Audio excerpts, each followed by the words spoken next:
Hello everyone, कैसे हो? I hope कि सब अच्छे होंगे और एंजॉय कर रहे होंगे। और आज से हम एंजॉय करने वाले हैं फ्लूइड मैकेनिक्स को भी साथ साथ, है ना। देखो इधर, जो आप स्टडी करने वाले हो फ्लूइड मैकेनिक्स को, ये फ्लूइड मैकेनिक्स की हम स्टडी करेंगे एसएससी जेई के पॉइंट ऑफ व्यू से, डीडीए जेई के पॉइंट ऑफ व्यू से, बीपीएससी एई के पॉइंट ऑफ व्यू से, एंड साथ साथ आपका रेलवे का जो पेपर होता है आरआरबी जेई के भी पॉइंट ऑफ व्यू से। और जो स्टूडेंट्स बीटेक के हैं, अगर वो पर्टिकुलर किसी और स्टेट के अगर कर रहा है, जैसे राजस्थान एई का कर ले, हरियाणा एई का कर ले, या वो यूपी एई का कर ले, किसी का भी एई का पेपर अगर वो टारगेट कर रहा है, तो वो इन सब्जेक्ट से या फिर जो ये सिलेबस अभी हम डिस्कस करने वाले हैं उससे वो पेपर बहुत आसानी से क्रैक कर सकता है। अगर कोई स्टूडेंट गेट और ईएससी के भी पॉइंट ऑफ व्यू से करना चाहता है तो वो इस बैच के थ्रू वो कंटिन्यू कर सकता है। सिर्फ यही डिफरेंस होने वाला है कि जो गेट ईएससी का रहेगा उसका अलग से क्वेश्चन सेशन चलेगा। क्लियर है? और जो जेईई के लिए जो भी प्रिपरेशन करने वाले हैं यहाँ पे, वो इसका पूरा ओवरऑल सारा सिलेबस हो जाएगा। क्लियर है? दूसरी बात, एक ब्रीफ चीजें, छोटी चीजें मैं और डिस्कस करने वाला हूं यहाँ पे, कि जो आप फ्लूइड मैकेनिक्स यहाँ पे देख रहे हैं लिखा हुआ कि मैं फ्लूइड मैकेनिक्स स्टार्ट करने वाला हूं, उनको मैं पहले एक बात बता दूं कि अगर आप एसएससी जेई सबका अगर आप सिलेबस देखेंगे तो वहां पे सिलेबस में आपका हाइड्रोलिक बोल के सिलेबस होगा। क्या बोल के सिलेबस होगा? आपका हाइड्रोलिक बोल के होगा। तो मैंने क्या करा, आप लोगों के लिए थोड़ा आसान करने के लिए चीजों को, इस हाइड्रोलिक्स को हमने दो पार्ट में डिवाइड कर दिया है। एक को हमने नाम दिया है फ्लूइड मैकेनिक्स और एक को हमने नाम दिया है हाइड्रोलिक मशीन। याद रख लेंगे, एक रहेगा आपका फ्लूइड मैकेनिक्स, एक रहेगा आपका हाइड्रोलिक मशीन। तो अभी जो हम डिस्कस करेंगे वो हम डिस्कस करने वाले हैं फ्लूइड मैकेनिक्स को। Then after completion of fluid mechanics we will discuss the hydraulic machine, जहां पे मैं ओपन चैनल फ्लो करवाऊंगा, जहां पे आपका टरबाइन और पंप वगैरह भी पूरा कवर हो जाएगा। क्लियर है? तो ये मत सोचना कि सर ने वो वाला पोर्शन छोड़ दिया, छोड़ा नहीं है। अभी हम डिस्कस करेंगे सिर्फ और सिर्फ फ्लूइड मैकेनिक्स को। क्यों फ्लूइड मैकेनिक्स को हम बोल रहे हैं अलग से सेपरेट करके पढ़ेंगे? क्योंकि फ्लूइड मैकेनिक्स से तो सबसे ज्यादा क्वेश्चन आता है, पहली चीज।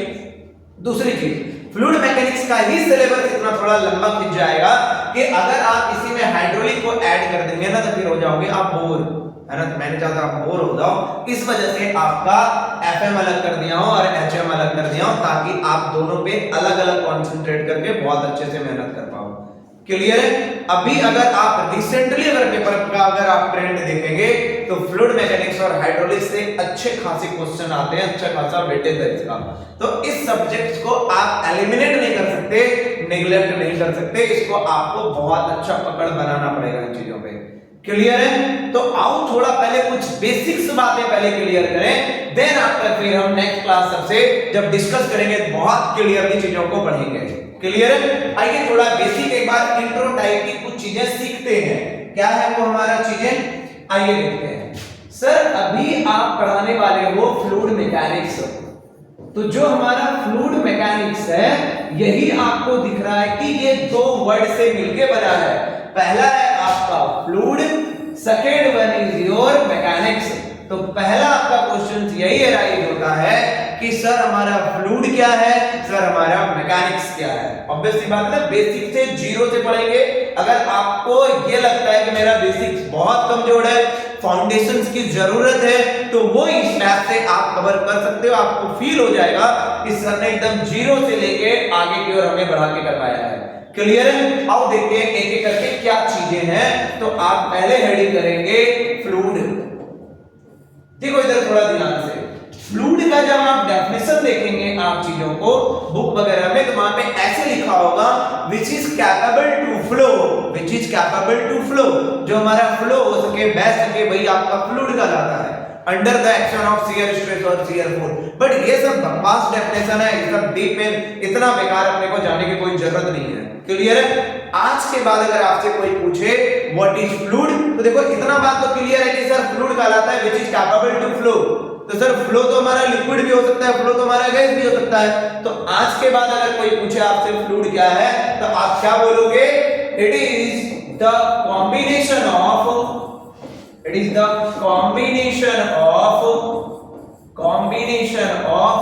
Liquid plus gas. क्या बोलेंगे आप? Liquid plus gas. बस इतना सा पॉइंट याद रखना कि सर हमारा जो फ्लूइड है वो बस दो चीज का कॉम्बिनेशन है। किसका किसका? सर पहला है लिक्विड और दूसरा है सर हमारा गैस। बस इतनी सी बात याद रखनी है। कर लोगे इतना सा बात? नेक्स्ट बात है कि सर जब हम लिक्विड की स्टडी करेंगे तो लिक्विड तो हमारे पास बहुत सारे हैं, केरोसिन है, वाटर है, डीजल है, पेट्रोल है, बहुत सारे लिक्विड्स हैं। फिर हम सारे लिक्विड स्टडी नहीं करते, आप सिर्फ और सिर्फ किसकी स्टडी करते हैं? वाटर की। याद रख लेंगे। तो यहाँ पे एक पॉइंट ये भी याद रखना कि in case of liquid standard fluid किसको कहा गया है? आपका वाटर को।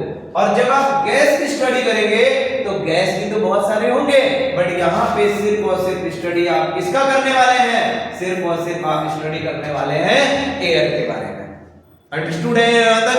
यानी कि in case of gases standard fluid is air. याद रख लेंगे। गैस के कंडीशन में किसकी स्टडी करेंगे हम? एयर के बारे में पढ़ेंगे। और लिक्विड वाले में किसकी स्टडी करेंगे हम?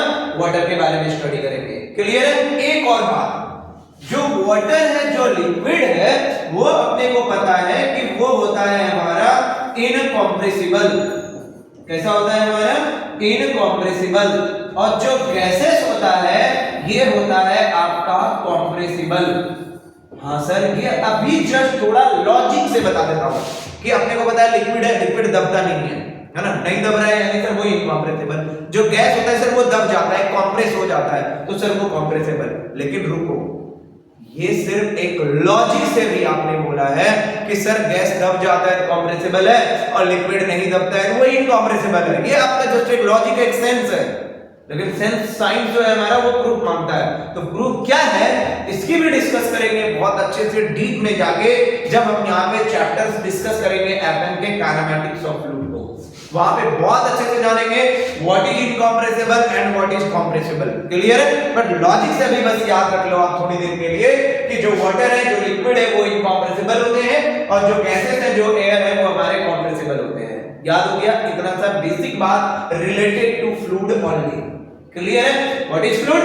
Fluid is the combination of liquid plus gas. Liquid में पढ़ेंगे वाटर को, गैस में पढ़ेंगे एयर को। वाटर होता है इनकॉम्प्रेसिबल, एयर होता है compressible. That's it, finish. Got it? समझ में आ गया यहां तक सबको? बढ़े आगे? चलिए आगे देखते हैं। फिर सर यहाँ पे एक और वर्ड है आपका, वो वर्ड है सर आपका मैकेनिक्स। दिख रहा है सबको? कौन सा वर्ड है आपका? मैकेनिक्स। तो सर मैकेनिक्स क्या है ये तो बताओ आप। आओ देखते हैं मैकेनिक्स क्या है आपकी। मैकेनिक्स किसे कहते हैं समझना, थोड़ा सा बेसिक्स बातें है ना। ये सब छोटी छोटी चीज है जो बच्चा पढ़ तो लेता है फ्लूइड मैकेनिक्स को, लेकिन ध्यान नहीं देता इन सारी चीजों पे। वो बस डिट्टो सिलेबस पे आ जाएगा। सिलेबस पे भी आएंगे भाई, पहले सीख तो ले छोटी चीजें, है ना। आओ देखते हैं क्या है हमारा मैकेनिक्स। समझना थोड़ा सा बेसिक बात है। डेफिनेशन इसका करने से पहले ना, पहले कुछ चीजों को बता देता हूं। डेफिनेशन खुद ही ले आओगे आप, समझो थोड़ा ध्यान से। सपोज करो कि ये आपका एक बॉडी है, ठीक है, ये आपका एक बॉडी है और इस पे आपने फोर्स लगाया। तो जब आप फोर्स लगाओगे तो ये बॉडी जो है ये चलना स्टार्ट कर देगा। हाँ सर, चलना स्टार्ट करेगा।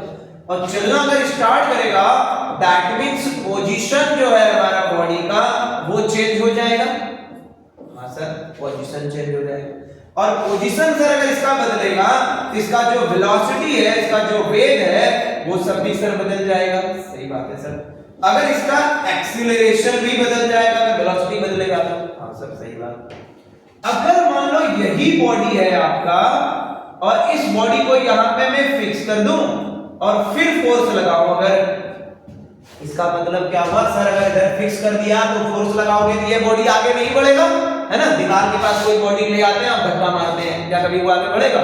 नहीं सर, नहीं बढ़ेगा। लेकिन रोलर लगा के अगर धक्का देंगे ना सर, बहुत बेसिक ये होगा कि ये बॉडी जो है ना कुछ इस तरह से पिचक जाएगा।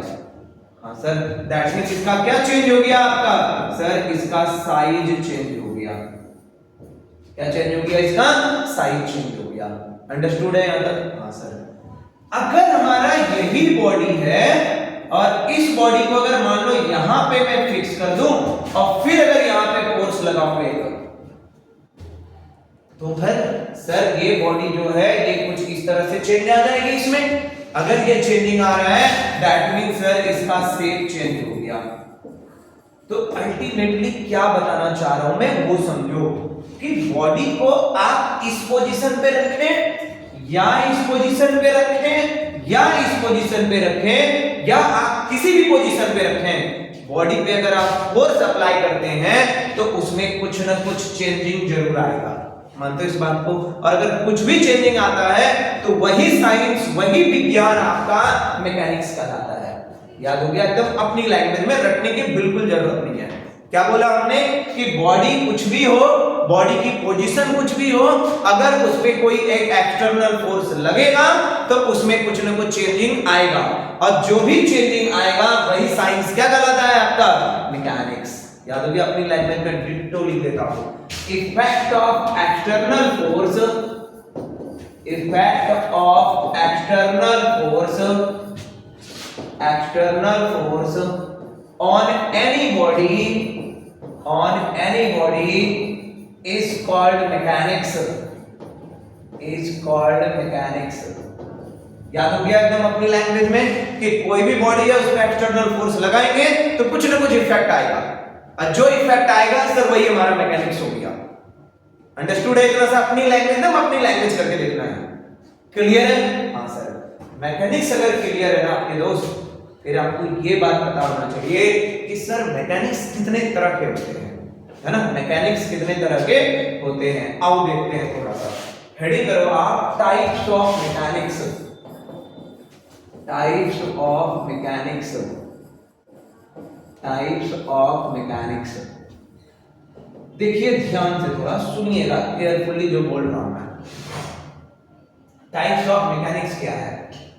सर अभी आपने एक बात बोला था कि अगर एनी बॉडी है आपका, कोई भी बॉडी है, इस पे अगर आप फोर्स लगाएंगे तो इसमें कुछ ना कुछ चेंजिंग आएगा और जो भी चेंजिंग आएगा वही साइंस सर हमारा कहलाता है मैकेनिक्स। हाँ सर ये बात तो अभी जस्ट आपने यही कहा था। तो मेरे भाई अगर आपका एनी बॉडी है उस पे फोर्स लगाओगे तो वो मैकेनिक्स है। इसका मतलब जितना तरह का बॉडी होगा उतना तरह का मैकेनिक्स होगा। सीधी लॉजिक है। एनी बॉडी है, कोई भी बॉडी है तो मैकेनिक्स है। इसका मतलब जितना तरह का बॉडी होगा उतना तरह का मैकेनिक्स है। हाँ सर। और सर जो बॉडी है वो आप बचपन से तीन ही तरह के तो पढ़ते आ रहे हैं, तीन ही अवस्थाएं पढ़ते आ रहे हैं। कौन कौन सा? Sir solid, liquid and gas, ये पढ़ते आ रहे हैं, सॉलिड, लिक्विड और गैस। हाँ सर। और लिक्विड प्लस गैस को अगर आप मिला दें तो सर यही बन जाता है आपका फ्लूइड। लिक्विड प्लस गैस को क्या कहते हो आप? फ्लूइड। अभी जस्ट पढ़ा था सर। और एक बॉडी है सर इधर solid, but solid is further divided into two parts. Solid हमारा दो पार्ट में डिवाइडेड है। First one is your rigid body and second one is your deformable body, deformable body। Clear है? तो बॉडी कितने तरह के हो गए अब आपके पास? तीन तरह के, रिजिड, डिफॉर्मेबल एंड फ्लूइड। तो बॉडी तीन है, मैकेनिक्स भी कितने हो गए? तीन तरह के। समझ में आया? आओ देखते हैं पहले रिजिड बॉडी क्या है। रिजिड बॉडी उस बॉडी को कहते हैं जिसपे आप कितना भी फोर्स क्यों ना लगा ले बॉडी में कोई डिफॉर्मेशन नहीं होगा। उस तरह के बॉडी को रिजिड बॉडी कहते हैं। क्या ये प्रैक्टिकली संभव है? नहीं सर, कोई बॉडी ऐसा है ही नहीं जिसपे मैं फोर्स लगाऊं और बॉडी ब्रेक ना करे। ये एक जस्ट हाइपोथेटिकल बॉडी है। सिविल इंजीनियरिंग, मैकेनिकल इंजीनियर वगैरह वो सिर्फ और सिर्फ यूज करते हैं एज ए एजम्पशंस के तौर पे, है ना? वो अगर सिविल इंजीनियर है तो ये थोड़ी चाहेगा कि जो घर है, जो कॉलम है, जो बीम है वो गिर जाए। तो वो क्या एज्यूम करता है? वो ये एज्यूम करके रखता है beams are rigid body, columns are rigid body, ये एज्यूम करते हो ना। जो मैकेनिकल इंजीनियर है वो क्या करता है? वो मशीन पार्ट पुर्जे बनाएगा तो वो ये तो एज्यूम करेगा ना machines are rigid body, members are rigid body. Clear? याद ना, बस एक एजम्पशंस के तौर पे यूज होता है। डिफॉर्मेबल बॉडी क्या है? नाम है ये डिफॉर्मेबल। यानी फोर्स लगाएंगे तो बॉडी डिफॉर्म कर जाएगी, यही है ना। और एक है आपका फ्लूइड, तो बॉडी कितने तरह के हो गए हमारे, 3 तरह के, तो मैकेनिक्स भी कितने तरह के हो गए, 3 तरह के। आओ देखते हैं कौन कौन सा। अगर एक रिजिड बॉडी है, इस पे अगर आप फोर्स लगाते हैं तो इस पे भी कुछ ना कुछ इफेक्ट प्रोड्यूस होगा, और जो इफेक्ट प्रोड्यूस होगा वो भी एक तरह का मैकेनिक्स होगा, और वही मैकेनिक्स कहलाता है आपका engineering mechanics. Very very important. कौन सा मैकेनिक्स कहलाता है वो आपका इंजीनियरिंग मैकेनिक्स। और अगर बॉडी डिफॉर्मेबल है, इस पे अगर फोर्स लगाएंगे तो ये भी कुछ ना कुछ इफेक्ट प्रोड्यूस करेगा, ये भी एक मैकेनिक्स देगा, और उसी मैकेनिक्स को कहते हैं स्ट्रेंथ ऑफ मटेरियल फॉर्म, या फिर उसी को आप बोलते हैं मैकेनिक्स ऑफ सॉलिड भी। क्या बोलते हैं उसको, मैकेनिक्स ऑफ सॉलिड भी। अंडरस्टूड है यहां तक। नेक्स्ट, अगर कोई फ्लूइड है, इस पे अगर फोर्स लगाएंगे तो सर ये भी कुछ ना कुछ इफेक्ट प्रोड्यूस करेगा, ये भी हमारा एक तरह का मैकेनिक्स देगा, और वही मैकेनिक्स कहलाता है मेरे भाई फ्लूइड मैकेनिक्स। क्लियर है सबका, पक्का ना। तो आज से रटने की जरूरत नहीं है कि सर एनी बॉडी है वो मैकेनिक्स होगा, एनी बॉडी में रिजिड बॉडी है इंजीनियरिंग मैकेनिक्स होगा, डिफॉर्मेबल बॉडी है तो सोन कहलाता है, फ्लूइड है तो हमारा एफएम कहलाता है। याद हो गया अपनी लैंग्वेज में एकदम।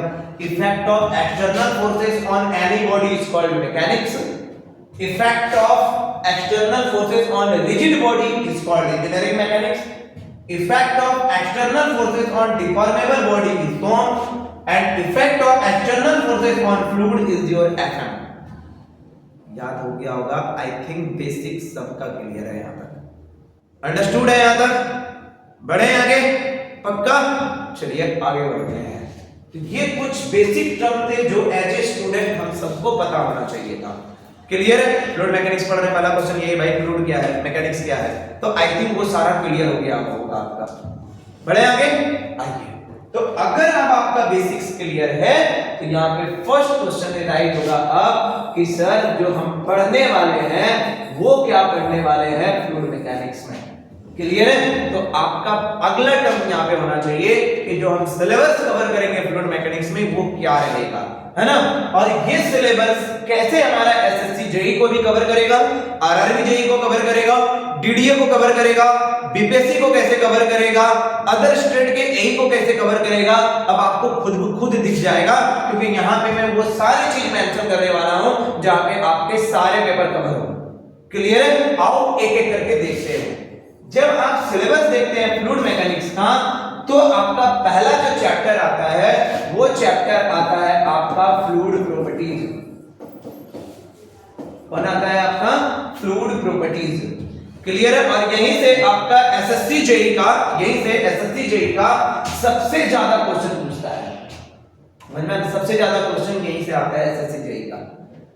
दूसरा चैप्टर जो आएगा वो रहेगा आपका प्रेशर मेजरमेंट। तीसरा जो चैप्टर डिस्कस करेंगे वो रहेगा आपका हाइड्रोस्टैटिक फोर्सेस। नेक्स्ट चैप्टर हम स्टडी करेंगे वो रहेगा आपका बुओयंसी। पांचवा जो चैप्टर रहेगा वो रहेगा आपका kinematics of fluid flow. Next chapter रहेगा आपका dynamics of fluid flow. Next chapter आपका रहेगा बाउंड्री लेयर थ्योरी।